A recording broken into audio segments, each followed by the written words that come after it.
Bom dia, amados. Chegamos hoje ao último capítulo da primeira carta de Pedro.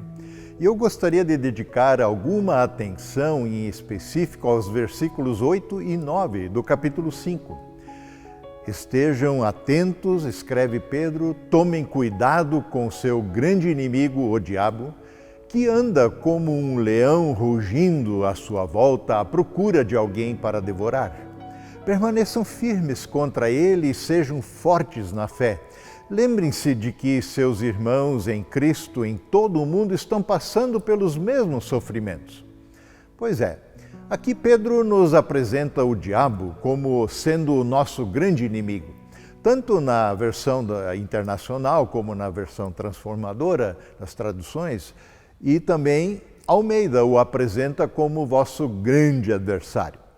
Na verdade, o termo grego que Pedro usa aqui para descrever a Satanás é antídicos.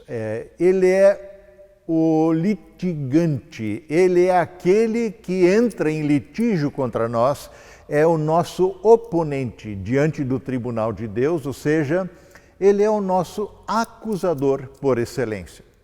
De todos os adversários acusadores que temos, certamente aquele que mais é citado na Bíblia é o diabo. Ele é tão ousado e que tentou até mesmo o próprio Filho de Deus, Jesus Cristo, lá no deserto, em Lucas 4. Disse-lhe então o diabo: se tu és o Filho de Deus, manda que estas pedras se transformem em pão. O diabo procurou por todas as formas frustrar e até mesmo impedir a missão de Jesus de morrer pelos nossos pecados na cruz. E ele não parou por aí. Ainda nos instantes finais da vida de Jesus, já pregado na cruz, e até mesmo quando Cristo estava se esvaindo em sangue lá na cruz, ele continuou lançando a mesma tentação pela boca de homens malignos, para instigar Jesus a descer daquela cruz e fracassar na sua missão. Ó, tu que destróis o santuário em 3 dias, reedificas e em 3 dias o reedificas, salva-te a ti mesmo, se és o Filho de Deus, e desce da cruz, diziam aqueles que o insultavam em Mateus 27. Contudo, em nossos dias, Satanás tem sido perigosamente negligenciado, permitindo que atue livremente no anonimato. Afinal, como dizem muitos, o diabo sequer existe. Ficar indiferente para com as intenções e armadilhas de nosso maior adversário e acusador certamente não é uma boa estratégia. Por isso, é tão importante conhecermos bem a ação desse inimigo para vencê-lo. A Bíblia nos dá algumas dicas preciosas que nos levam à vitória sobre o maligno. E Pedro nos ajuda muito com a metáfora que ele usa aqui no verso 8. Eu repito: estejam atentos, tomem cuidado com o seu grande inimigo, o diabo, que anda como um leão rugindo à sua volta à procura de alguém para devorar. Na nova versão internacional diz: estejam alertas e vigiem. Almeida diz: sejam sóbrios e vigilantes.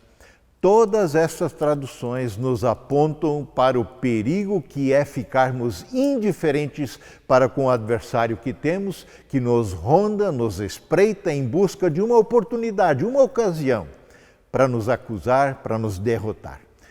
Todo este alerta é para que não sejamos pegos de surpresa, desprevenidos, despreparados. Afinal, não é qualquer adversário que estamos enfrentando.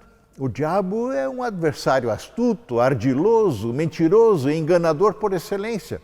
Para enfrentarmos um inimigo assim, não podemos passar pela vida como zumbis ou pessoas embriagadas com os prazeres da vida. O convite, o chamado é para sermos sóbrios e vigilantes. Sóbrios e vigilantes. O ébrio, o embriagado, perde a noção do perigo e se mete nas maiores enrascadas e armadilhas possíveis. Paulo nos alerta também em Efésios 5:18, não se embriaguem com vinho, pois ele os levará a descontrole Em vez disso, sejam cheios do Espírito Santo. Deixem-se encher continuamente com o Espírito Santo de Deus.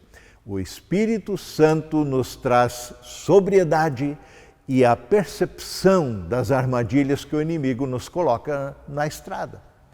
Se fomos descuidados, não estivermos vigilantes, ele aproveitará a primeira oportunidade para nos atacar. Repito o verso 8, sejam sóbrios e vigiem, o diabo, o inimigo de vocês, anda ao redor como leão rugindo e procurando a quem possa devorar. O leão não sai atacando um rebanho de animais sem primeiro observar, estudar bem o rebanho.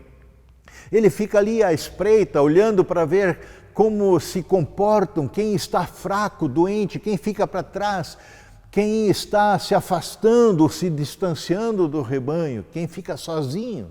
Uma ovelha desgarrada, sozinha, solitária, sem a proteção e direção do seu bom pastor, certamente será presa fácil para esse adversário. Separar-se do rebanho de Cristo costuma ser fatal, pois nos torna alvos preferenciais do inimigo que nos ronda. Por essa razão, Pedro termina essa metáfora com uma advertência, um chamado. Verso 9, resistam-lhe, permanecendo firmes na fé. Paulo nos dirige este mesmo imperativo em Tiago 4:7. Portanto, submetam-se a Deus, resistam ao diabo e ele fugirá de vocês. Aproximem-se de Deus e ele se aproximará de vocês. Lavem as mãos, pecadores, purifiquem o coração, vocês que têm a mente dividida. Está aí um grande desafio para nosso dia a dia na vida com o Senhor. Amém.